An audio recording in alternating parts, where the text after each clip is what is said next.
Hey everyone, welcome to another episode of Tell Me Yours, a storytelling podcast with me, your host, Trey Everett.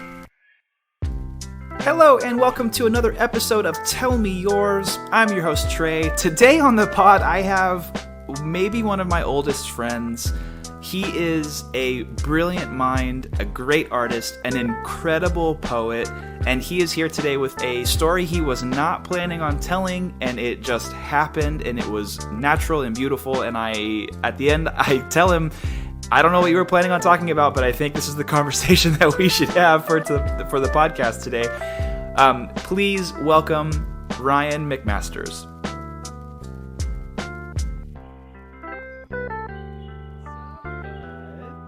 Oh my gosh. How you doing, man? This is the only high school reunion I give a shit about.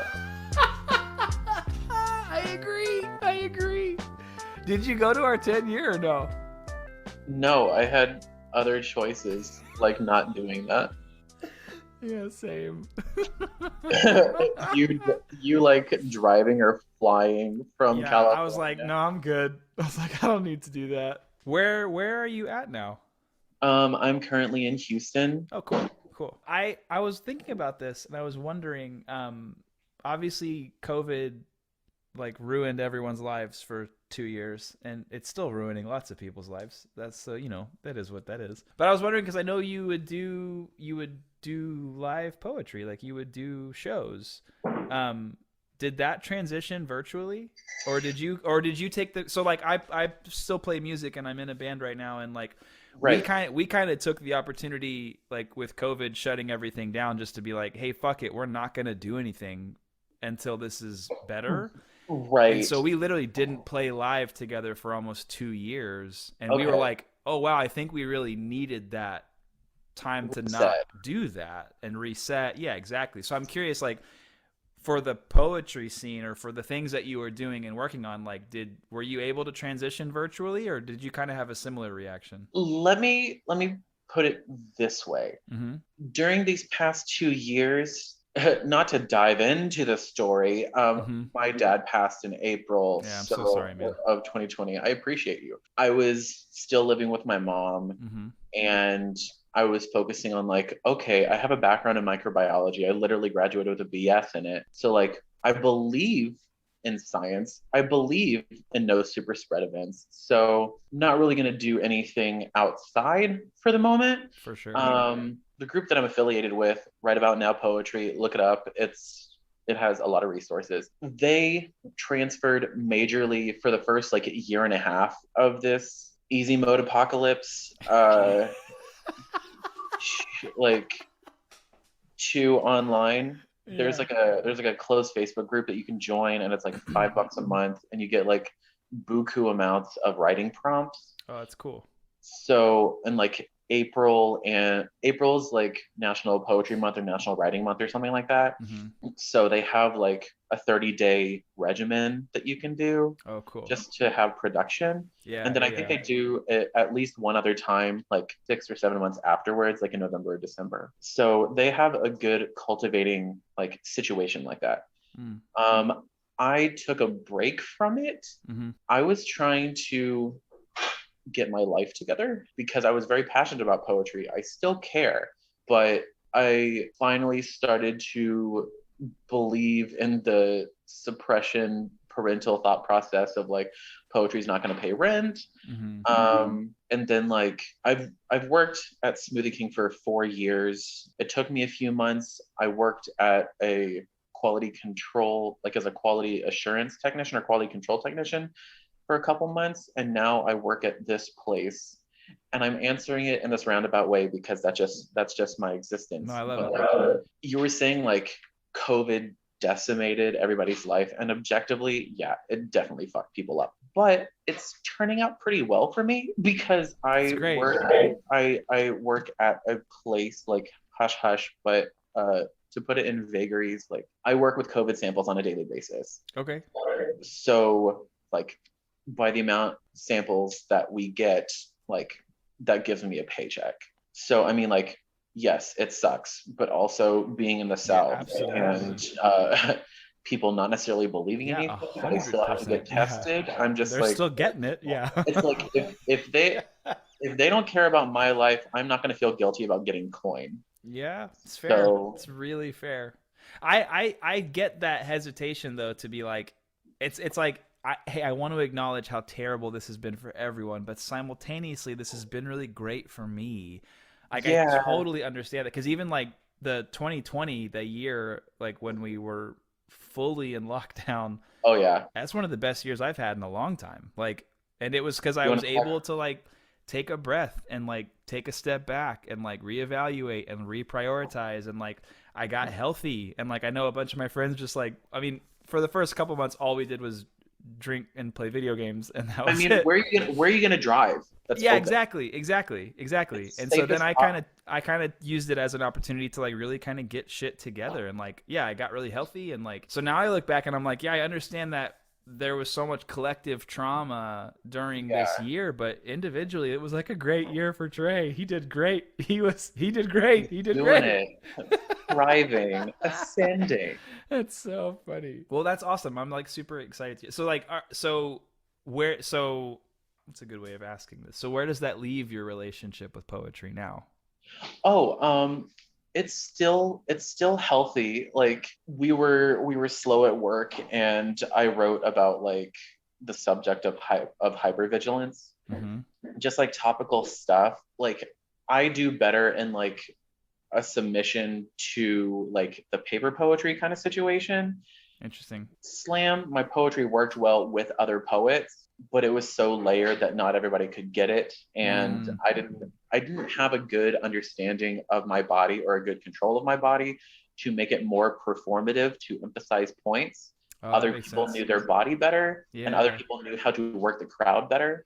Mm. I was essentially resting on my laurels for years just on the quality of my work, Mm-hmm. which isn't bad, but it gets the points to the people that I want to care about it. But like for the people that I'm never gonna see again, that were just like a number in a sea of people, it's like sometimes I don't get it.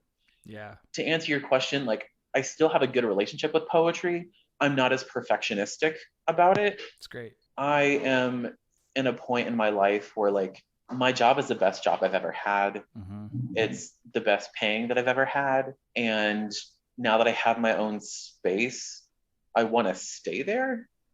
So like going to other places for funsies in the middle of the pandemic, it's just like I'm good. Like Yeah. like bed's cool. Like Yeah. Netflix is my boyfriend. Yeah, I get it.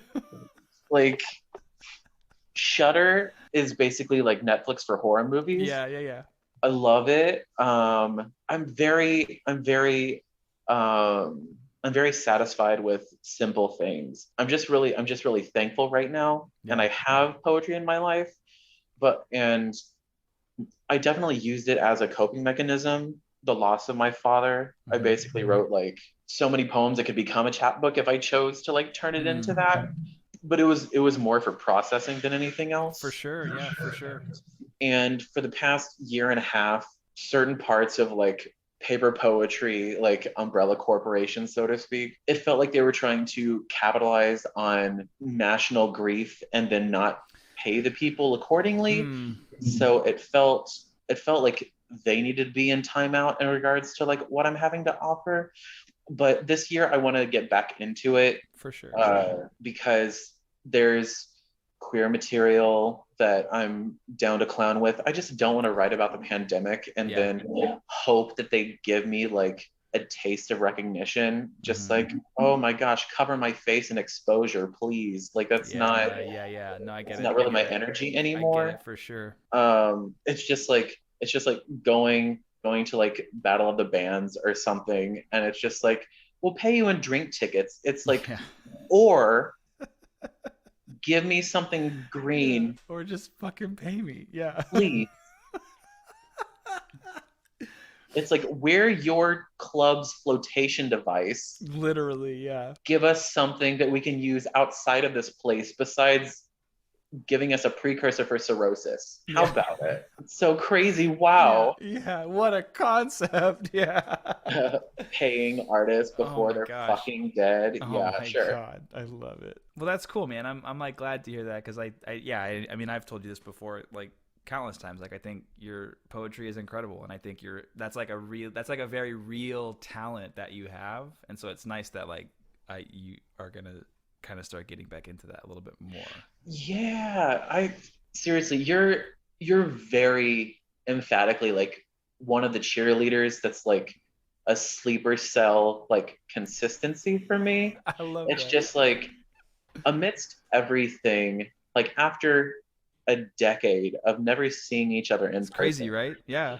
Yeah, wild. And it's just like, oh yeah, this guy's killing it. I've been rooting for you from afar, and it's just like so cool. Like I have Moonlight Graham on my phone. Um, I love it. I have a banjo. I'm just like dying to give a shit enough to practice. It's like after all this time, I want the sound of the banjo to represent my southern background, not racism. So Yeah. it's just like wild. Yeah. It's like so interesting It's how so that good. can happen. There's so many different permutations of gay. I think I've finally accepted the fact that I'm like a Kesha stan. Okay. So it's just like her like country and southern like touches into her music, Yeah. like outside of just like once we move past like the drunken anthems, like still hits. Like I listen to it at work, like it gets me through the shift. She's a lifesaver. But like I love the sound of banjo. I love the sound of like fiddle. Like Mm-hmm. why does a fire die? Uh, do you Nickel Creek? I was Nickel about to. Creek. It's not Yeah. Nickelback. That No. was Yeah. more our thing a decade ago. Um, Nickel Creek. Nickel Nickel Creek Creek is is also great. Yeah. fantastic. Yeah. It's great. Their ability It's wild. to Yeah. harmonize, It's wild. it's so gorgeous. It's so good. I love that so Oh much. my gosh. Wow. I mean like so many micro stories amidst like the one that I was anticipating telling you. So I've recently been watching Community, Okay. and like during the first episode they were talking about Abed being like having Asperger's, and I'm just like, wait, I've never seen Community before, so I was just like, oh, this hits real hard. Okay, got it. Just like relating to movie shit like this emphatically, and like the only way that I can describe it is just like the way that I found out that I was neurodivergent was similar to a very Muppet Christmas, Okay. like very very three-part tier system. Uh-huh. Instead of like Ghost of Past, Pet, Present, Future, it was just like three individual people not knowing they said these things. It was very Oh, like, interesting. yeah, it was very like a Marvel Easter egg kind of thing. So I've been in poetry for a decade now. Mm-hmm. Like one night I was practicing, about to go on stage for some reason. I was very nervous.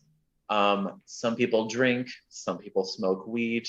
I apparently like flapped my hands, much like a bird. I Okay. was very avian in my coping mechanisms. Uh-huh. I did not realize that that was an indicator of something was Oh, different. interesting. Yeah.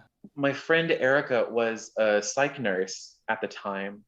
They mentioned it, like they were saying like, oh, flapping of hands to self-soothe is an indication of Asperger's. And granted, like the whole social justice warrior, like Asperger's, the phraseology like refers to something by like a Nazi doctor, I Mm-hmm. think. So now like neurodivergent is more appropriate. But I mean, like Okay. once you know better, you do better. So Mm-hmm. at that time, that word was still at play, and they let me know like that was a thing. And I mean, like it was very like in the back of my mind, but also easily dismissible because it's just like I've never heard about this before.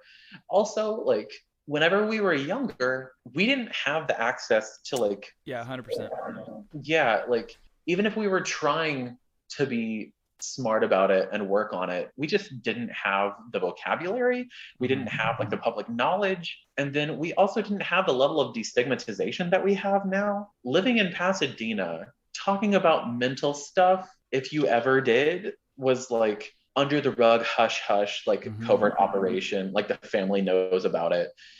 Or like if you have a Baptist background like me, you pray about it, you think about it, but then like it's rarely acted upon. Yeah. That's not a dig towards my parents. That's a dig on society. 100%. You know? Yeah. I totally understand. And so like that was like the ghost of Christmas past, so to speak. That was like the first indicator of like, okay, duly noted, but not right now.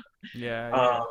Soon after my dad passed in April, I was talking to one of my friends. Their name is Roxy. They're non binary. They're just like a whole class act of a human being. We were talking, like, honestly, candidly about like what we enjoy for this conversation. Let's call it physical collaboration projects. Perfect. Um, Perfect. So one of them, I mentioned like compression, just like a human body blanket, as it were. And they were like, are you autistic? Because I like that as well. And I'm autistic. And I'm just like, Oh, interesting. Interesting. Yeah. I mean, like, if you don't know what to look for, like, it's just like, it's uncharted territory. Yeah. I knew both Erica and Roxy from the poetry culture. So, like, they know all about trauma, neurodivergence. Like, we've all amalgamated into like this one island of misfit toys. So, but like, it's not like they were talking and then they were like, maybe you should bring that up to Ryan. Like, they just, yeah, it was like independently of each other.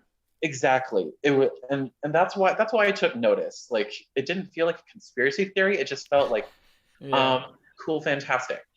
And then like the third person, we had group projects, and like I was trying to talk to him to collab again potentially, but he was a psychologist. Yeah. Like he's like a psychologist, psychiatrist. Uh-huh. He spoke so emphatically where it's like, oh, but you have Asperger's. And it was just like turning over a trap card. It was like turning off all the lights, and I was a cockroach, and like I didn't know that light was a thing. He thought I knew, which is basically like the brain version of like, oh, you're gay, right? And it's just like, it can be true, but like someone presuming that, it's going to be jarring. Like it can be healing eventually, but the initial rip off the band-aid moment is like, good lover, bad bedside manner. Like it's just like B minus. Like B minus, show your work, do better. Like yeah, I get it. After all of this was said and done, it's like it definitely answers things. But the problem, like it's the burden of knowledge. It's like you have to contend with the fact, oh, you should have known sooner.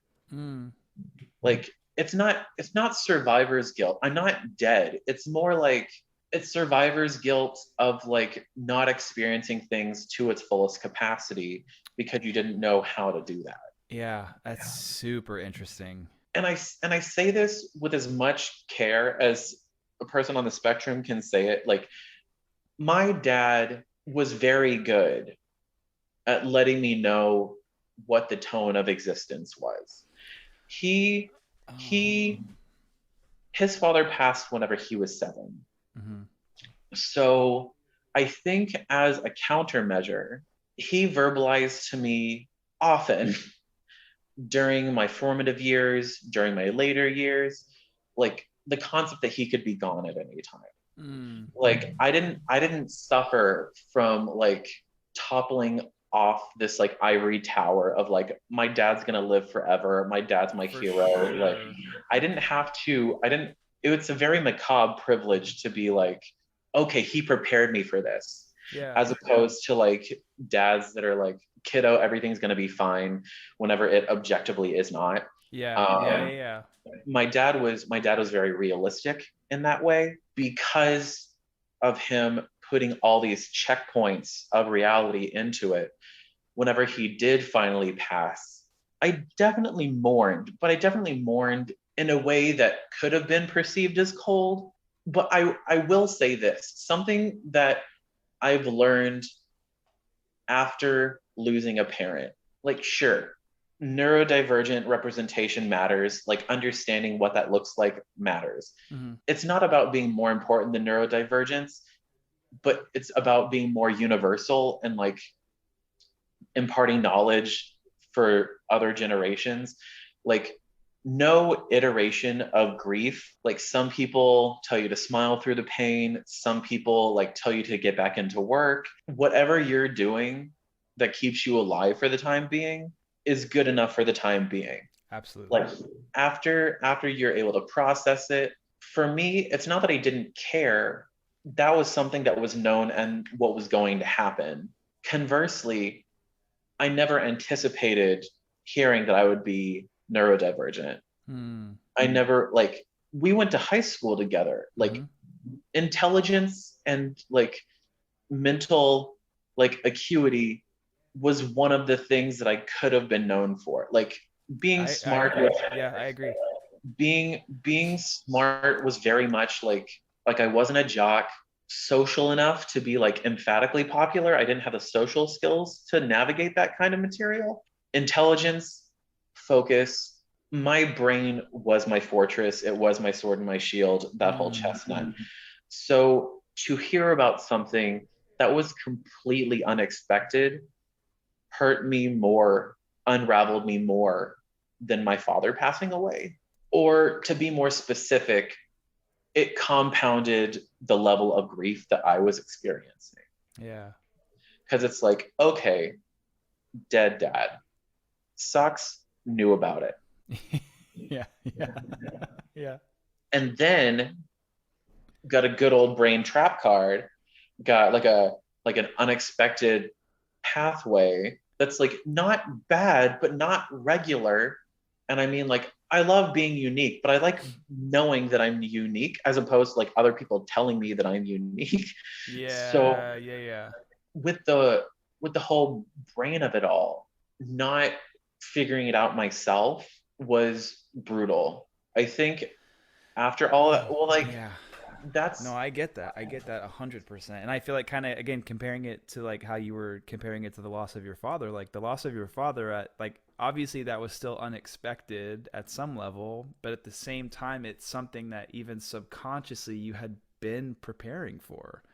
right. So even though it was sudden, you didn't know when it was going to happen or if and when, whatever. When it happened, you kind of had that foundation of like, well, yeah, of course this happened, because that's what we've been kind of emotionally preparing for forever. Is we knew this was inevitable and was going to happen. Yeah. Whereas something like this, like finding out that you're neurodivergent, like that's not anything you had prepared for at all. Like, we didn't have the words, we didn't have the capacities of acceptance, we didn't Yeah, have the resources. It was just like vastly different. yeah. Now that I know that, now that like the band-aids ripped off, like Mm-hmm. I'm much better because even though there's like this concept of like the burden of knowledge, like I'm not living in ignorance, I'm not living in denial. Sometimes I have to go through the thought process of like, is this because I'm neurodivergent or is it because I'm XYZ? Interesting. Because it's just like, if people aren't neurodivergent but they just act weird, is that, and it, I don't know if people call it a sickness. I mean, like, no, it's very GI Joe, knowing is half the battle kind Yeah. of thing. Yeah. Like, I would rather know than not know. Mm-hmm. Yeah, it was a different kind of grieving process Yeah, for sure. because it wasn't a death of a family member. It was a death of a prior perception of myself. Yes. Um, Which, and I haven't, I mean, I've lost, like, unfortunately, like I've experienced loss at like a human level a lot in my life, but like I can Right. imagine how there's like a difference between like, yes, we lost this family member, but I'm still me. And like, yes, I lost this grandparent and this cousin, or I had this friend who like took their own life, and like, yes, we lost this person, but losing that person is outside of myself. But then when you like have this information presented to you in a way with such confidence, when even when you realize it's true, like that's a change of self. That's a Yeah. completely different thing to grieve. Absolutely, I understand that. I try to be as much of an environmentalist as possible, Mm-hmm. and I try to like permeate that into other aspects of life. My dad's body is objectively in an urn, but like his perceptions, his lessons, like his teachings are still very much in me, in the good and the Mm-hmm. bad. Like I'm very much a workaholic like he was, Mm-hmm. but I'm learning to be a healthier version of it because I've seen what workaholism can do to a body. Yeah, yeah, yeah. I I worked out my grief through writing, but very much through working. Mm. Um, it's good to be productive, but now that it's almost 2 years out, like something I'm trying to be like a healthier, more well-rounded human being is like processing my emotions Mm. because whenever I wrote, I did it to purge and not dwell. Oh, interesting. It That was makes like sense. Yeah, I get that. Absolutely, I get that. it's like if it sticks in the brain, I don't like that. Mm-hmm. So I write it out to expunge the bad thoughts, the bad feelings, and then I never read it again, Mm-hmm. as opposed to like not trying to monetize or incentivize the emotions and actually try to decrypt and analyze them. That stuff is brutal. Yeah. Like I feel like I'm a very understanding person. I would even be bold enough to say like theoretical levels of empathy, Mm-hmm. but just like feeling as deeply as other people is not it. Like I don't, Yeah, for sure. and I don't know if it's because of like being raised as a guy, just because like that's all we're expected to do. Like we use our bodies until it breaks down, and then because our bodies are no longer capable of using it, then we might soften up and try to figure out like what the fuck emotions Mm. are. I'm at this point where I've been in the poetry community for 10 years. I saw it through the lens of talent, and I Mm-hmm. saw it through the lens of like, oh, this is a perspective I haven't thought of, but like attempting to like touch the hem of the garment of feel like big feeling TM Mm. is like it was never it was never a part of it. And like another aspect of the poetry thing on my end is like I only wrote whenever I was sad, and I'm really Yeah. happy right now. So I'm Yeah. not writing as much. And that doesn't mean that I don't care about poetry as much. It's just like I was so focused on like putting in the deadlines that I gave myself Mm-hmm. that like really cool to not have anything to complain about. Mm-hmm. Living a relatively quiet, like increasingly successful gay neurodivergent life, and I don't have much of anything to complain about. Like Mm-hmm. I'm in a very thankful space at this time in my life. Yeah, it's amazing. That was all over the place, No, but I love that. Are you kidding me? Yeah, that's everything. Like that's the whole ball game. You know what I mean? Like that's it. That's the whole ball game. Um, that's it. That's the only kind of sportsmanship I I'm love ever going to be a part of. it. No, I think it's Spinning important a though because I yarn. think like I think like I mean, and you touched on it, like even just like where we grew up too, like mental health was never a topic of conversation. Like it was never, and it wasn't even like a social topic of conversation, let alone something that we Oh, would bring up ourselves. Like I didn't even know, yeah. like I understood internally like emotions I felt and struggles that I knew I had, but like I never had the vocabulary to articulate what it meant or what to do or how to approach it or how to talk about it. Like, and then if you had the courage to say anything, we were surrounded by like either bullies or just like social neutralizers, or it's just yeah. like, that's fine. Yeah, and even then, like I think about that too, because one thing I'm really careful about is like as I get older, and I don't know, maybe this resonates with you, maybe it doesn't, because I know we obviously also had different experiences at that time too, but like Fair. I even try to be like even the people who were like really shitty and didn't know what to say, like they also didn't have the fucking tools because they also grew Yeah. up in the same fucking place with the Oh same yeah. people and like so yeah, of course this adult in my life didn't know what to fucking do when I said I feel sad all the time or like of course Sure. they didn't fucking know.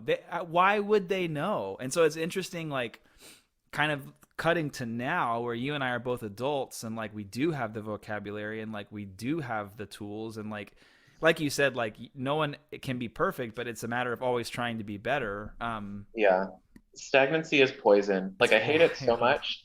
I that's one of the things I need like in this next step of my life. If I Mm-hmm. ever chose to have a partner, like I need someone that is not boring, but like also they don't have to be smart initially, but like if our life is similar to like Wes Craven filmmaking Okay. and it's meta as shit and it's like but this isn't a movie, this is real life.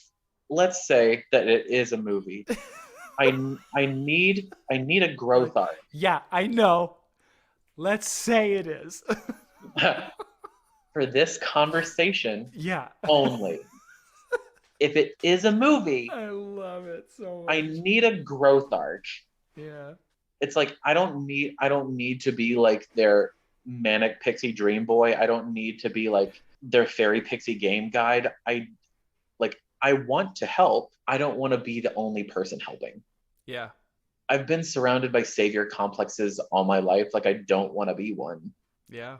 I just want to help, and I want people to accept the fact that if I don't have the capacity to do it at this time, they're not going to turn me into a pariah. Yeah. 100%.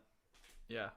I've been like I've compared myself to so many supernatural things. Like sometimes I feel like a robot because I feel cold and calculated and I don't know how to like verbalize emotion.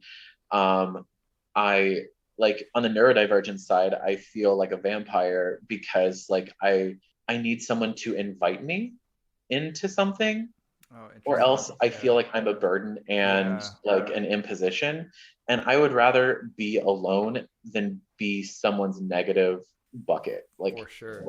Yeah, for sure. Um, and it feels very like seventh heaven, full circle. Like here we are learning the thing. Now that I have like a better hold and understanding on myself, now's the time to capitalize on like not just like rebuilding community like during a pandemic, but like understanding the value, figuring out different ways of cherishing things. Cause like we live in America, we're very privileged, like as cis white men, like we're near the upper echelon of like Yeah. dog shit privileges. But Yeah, for sure. like understanding how to be a better person, understanding how to give agency, understanding how to lift up rather than just hoard is Mm-hmm. like kind of my next step in Mm. things. Cause like this job might not be forever, but I'm gonna act like it is until they tell me otherwise. You Yeah. know, like I'm trying to be more in the moment. And as a result of that, like as I'm focusing on me and mine, and I'm not trying to be another person's side character and then like putting the whole victim engine on myself of like, Mm-hmm. why am I the secondary character? Because you put yourself in that position so you don't have to feel the full brunt of being like a fully realized one. Mm-hmm. I'm at the point where like I'm a fully realized one, and now that that's the case, I want to help other people get to that position. I love that. I don't know what it's going to look like. I'm not using this as a springboard for like, this is my new nonprofit, blah, blah, blah, blah. Like that's not like I'm trying to be a person. Like I'm Yeah, trying yeah, to yeah, be like yeah. I'm just trying to be a better person and trying to bring people along the way. And then understanding like what my energy capacities are and not feeling like shit whenever they're low enough that I don't want to be around people Yeah, for sure. because For like sure. because I'm like an introvert by nature. Hmm. And amidst the detoxing from humanity for the past year and a half to 2 years, like begrudgingly, I'm starting to accept that I'm a social creature and I need people around me. I'm trying to optimize it in an efficient way. Like thankfully, I love my coworkers. Hmm. I'm fine being social whenever I'm being paid to do so.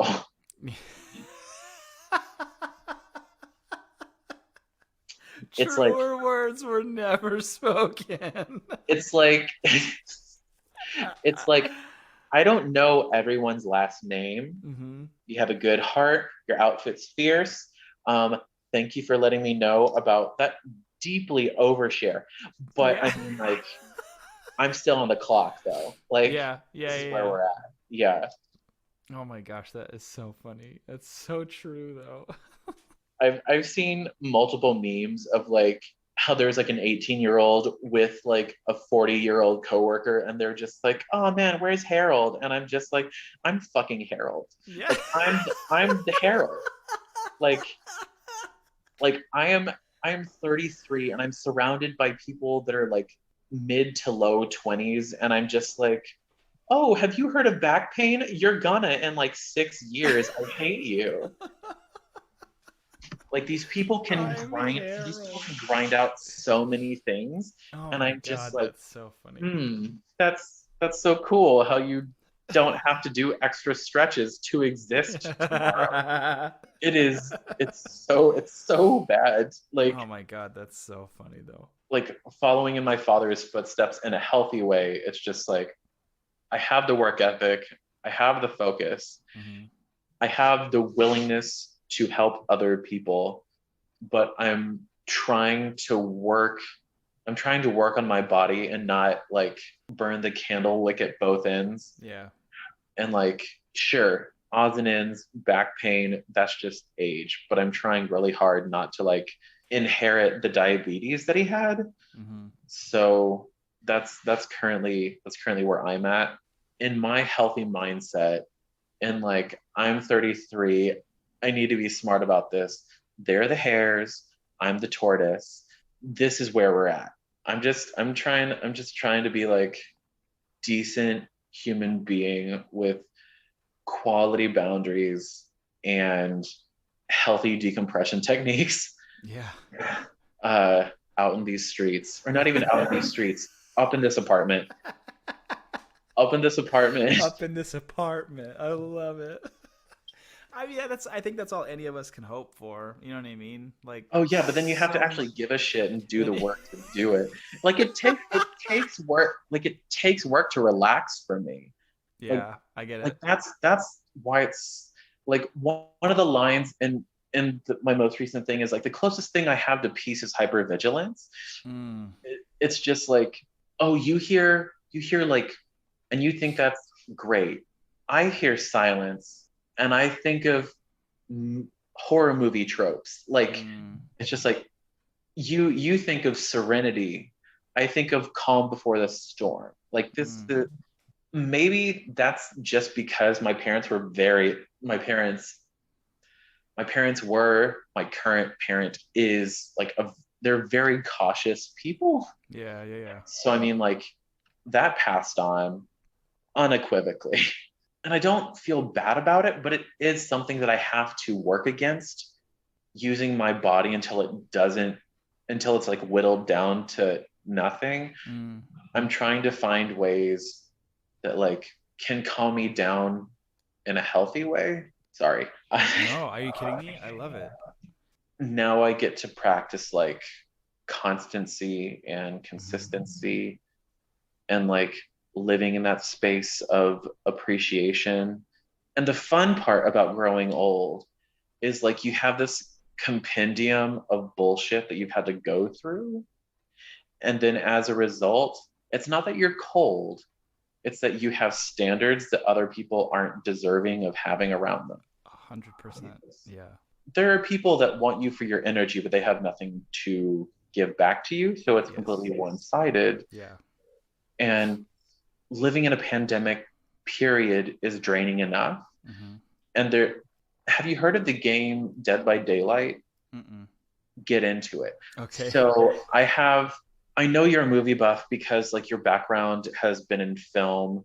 To what I still know about you, like we've known each other for Yeah. a decade because of theater Yeah. and choir. I'm heavily into horror films. Like whenever they were made is an indication of what society was afraid of at that time. Mm. I went on a tangent. Oh no, help me reel me back in. Reel me back in. Dead by Daylight. Thank you. Okay. So you can either be a survivor and like a group of four, or you can be one of the killers. Okay. And so like the level of gameplay is very interesting. It's so good because they have like they bought licenses to put some of the most well-known like villains in the game. That's cool. Like they have Michael Myers, they have Freddy. I was about to say Freddie Prinze Jr. Freddy Krueger. Alternate option. Freddie Prinze Jr. cosplaying as Freddy Krueger. I think that would be great. That my brother-in-law went for that as Halloween one year, and people were like, "What are you?" And he would say he was Freddie Prinze Krueger. We're destined. Yeah, I know. We're destined for perpetual friendship. That is fantastic. That's so exciting. Like the Cenobite from Hellraiser. The new one that's coming out is gonna be from Ringu. So like the Ring. Mm-hmm. Samara, I believe her name was in the English iteration. Like so many characters from like formative movies that made like our childhoods, our adulthoods. Yeah. They're intertwining nostalgia while like putting you in the front seat. And like Laurie Strode, they have like the Jamie Lee Curtis character in there. It's such a good move. That's cool. It's such a good game. It's on Switch. It's multi-platform. I've been trying to get friends into it because like playing with other people is great. I think I mentioned all of that because of the concept of altruism. Like it's a tenet in the game where like if you help other people, like you get more points. So it's just like that's super interesting. Yeah, there are multiple tenets to the game on like either side of the playing field, and it's definitely worth a shot. That's cool. Yeah, I'll look into it for sure. I don't know if that's what you had planned on talking about today, but if it wasn't, that's absolutely the conversation that you and I needed to have, I think. Okay, fantastic. Yeah, no, that was like, I think I'm not even exaggerating. I think that was like brilliant. It was poignant. I think like it was vulnerable, but in like a really beautiful way. And like, yeah, so I don't know if that's what you had planned on talking about, but like, I absolutely think that's the conversation that we should have. Done. I don't know what you're going to caption this one, but I mean, like, I'll think of something silly, I'm sure. Yeah. Maybe I'll just call it I'm Harold. Shit. That is so good. I love that, man. Thanks for connecting and chatting. This was so good. It's been an honor and a privilege. It's just been great. It's just been great to chat, to like catch up with you, man. Yeah, I would also love to do it outside of this, but if this is it, like I'm still thankful. No, 100%. Well, now that like traveling is a little more like accessible, lenient. Yeah, I'll definitely be in Houston more in the coming year than I was the last 2 years for sure. So I'll definitely hit you up when I'm back. Understandably so. Okay, fantastic. Don't be a stranger. No, I won't at all. I love it. And you too. Keep me updated on as things happen, and like kind of, I feel like we kind of always have done that, like passively. Right. Like if there's anything new, like send it my way, and I'll do the same for you. Have you even mentioned like your book on your podcast at all? In the episodes that have come out so far, I haven't, but I do start. Yeah, I start to bring it up. Okay, Yeah, cool. I Yeah, know. that's definitely going to be on my reading list soon. Cool. I appreciate it. Um, Excited about it, rooting for you. I appreciate that. I was gonna ask if there's anything you want me to like point people towards to either like find your work or anything you want at all. Oh yeah. So my writer's Instagram is R McMaster writer. Perfect. I love um, that so much. um, that's the main one. Okay, Like cool. if I don't know them, thank you for wanting to know me, but this is the good balance. I'll probably be keeping people updated if I get poems Cool. published anywhere. Yeah, yeah, yeah. I mean, right about now has so much media, so much material. It has some of my videos of my poems. So if you wanted to look up my name and Right About Now, you would be able to find a few. Cool. It's a really good organization that's been doing a lot of good work for the writing community and honestly for the activism community, just because of like the videos that they're producing and the material that's being put forth. It's causing the good kind of waves. That's cool. I love that. I love that. Um, Awesome, man. I will definitely, yeah, I'll point people towards both of those things. Absolutely. oh yeah, get vaccinated. Yes. Absolutely. I'll fucking put a link in that too. Yeah. Or at least get tested so Yeah, I for can real. continue to work. I love it so much. Oh man, that is so funny. All right, man. You're the best. This was so great. Thanks again. This It was was like this was cathartic and warm and wholesome, and I I'm so enjoyed happy to every hear minute that. of it. Yeah, I'm so happy to hear that. I will give you the rest of your afternoon back, and then I have to go back to work. So Same Z's. yeah, You're I doing love it. great. You are too, man. It's so good to see you. I'll All talk right, to you. I'll talk to you soon. please. All right, Yeah, of have a course. good day. Thank you so much for listening to today's pod. Thank you, Ryan, for sharing that story and being so vulnerable and transparent. I loved talking to him for this episode, and it was just great to connect with an old friend. If you want to follow Ryan, head into the show notes of this episode. I have links to his Instagram. I have a link to his poetry society that he's a part of, the community that he's a part of. Please find his work. He's an incredible artist, a really brilliant poet, and I just think he's incredible. If you want some extra time with Ryan, head over to our Patreon, patreon.com/tellmeyours. We chatted for a while. It was a really amazing conversation. I loved having it. So definitely check it out there. If you want to follow us, Twitter and Instagram, we are at tellmeyoursPod. As always, please subscribe to this podcast, share it with your friends, rate and review us on Apple Podcasts, drop us a comment, leave us your favorite story. And until next week, be kind to each other, and we'll talk soon.